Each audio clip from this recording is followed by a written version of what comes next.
Baleshwar press क्लब्र नूतन गृह प्रवेश सह संवाद जिला प्रतिनिधि मनोज कुमार राउल को क्लब पक्षर विदायकालीन संबर्धना प्रदान। बालेश्वर प्रेस क्लब्र नूतन गृह प्रवेश कार्यक्रम शुभारंभ होगा सह दैनिक खबर कागज संवादर जिला प्रतिनिधि मनोज कुमार राउलंकर जाजपुर जिला को बदली हो जाइतिबा बेले क्लब पक्षर विदायकालीन संबर्धना प्रदान करा जायछि। एही परिप्रेक्षी में आयोजित कार्यक्रम में प्रेस क्लब्र सभापति विप्लव कुमार महांती अध्यक्षता करथिले।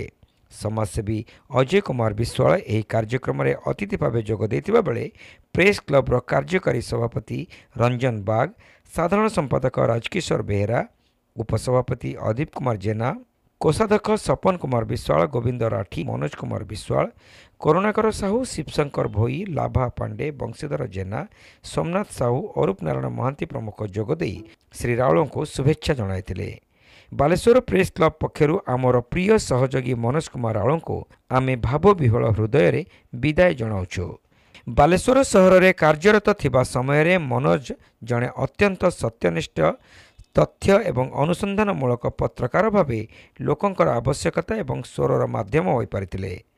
तांकर कार्यदक्षता, निर्विकार नीति एवं लेखनी सबुबले सांबादिक तथा पाठक मानकु प्रेरणा देई आसीछि। प्रेस क्लब्र जड़े सक्रिय सदस्य भावे से प्रत्येक विषय रे सबुबले अंतर्भुक्त थिले एवं समर्थनशील रही आछंती। बालेश्वर प्रेस क्लब्र आलोचना सभा एवं दैनंदिन मिलन प्रभृति कार्यक्रम में मनोजंकर अनुपस्थिति अनुभूत हेबो बोली वक्ता माने कहिथिले।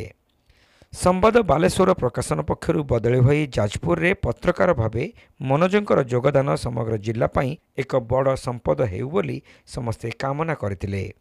एही अवसर रे मनोजं को पुष्पगुच्छ एवं उत्तरीय तथा मानपत्र देई संबर्धना प्रदान करा जायतिला।